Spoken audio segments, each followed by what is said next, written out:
Okay guys, let's take a look at contacts and leads. Okay, the purpose of this section is to enable you to understand a lot about the leads that come in through your funnels, through your Facebook advertising, and so on.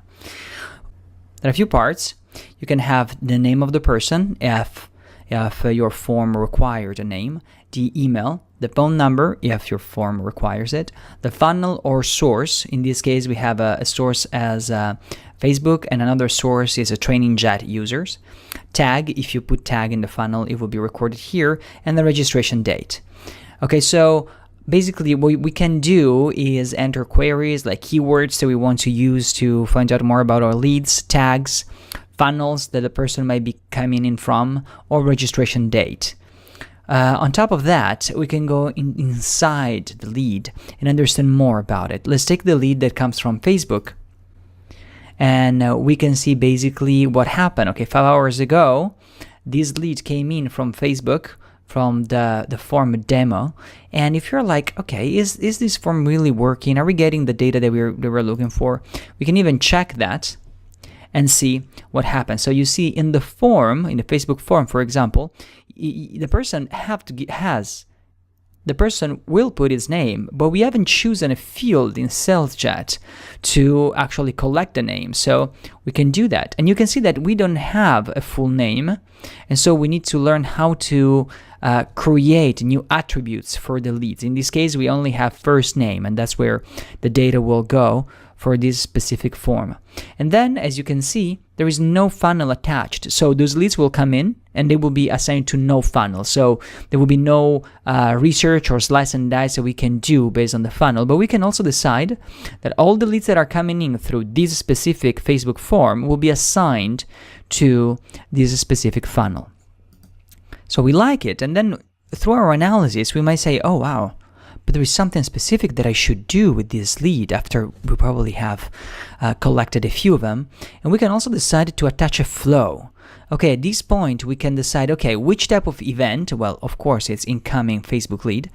And then we can start adding actions and specific solutions that we want to create to maximize this lead, adding a tag, sending an email, sending a message, and so on.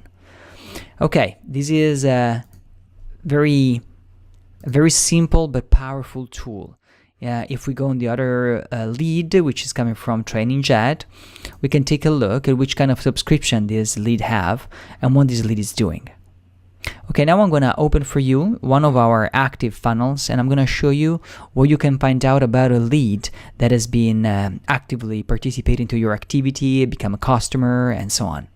Okay, in this case, we can see that this lead is being coming in through other funnels.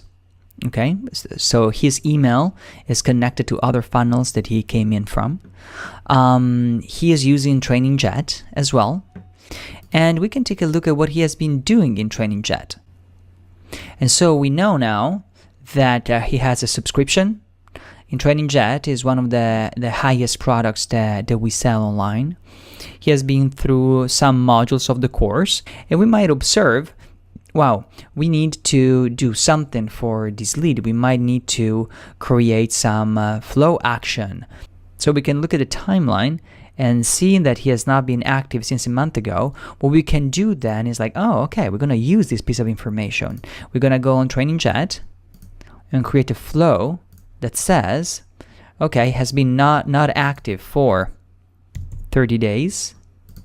When the user hasn't been active for 30 days, then let's send him an email. Let's add a tag and send an email, for example. So you see the analysis that you can do on the users can open the door to incredible solutions. Okay, start collecting leads, connect your Facebook form, start emailing, and so on, and let's get some people into your funnels.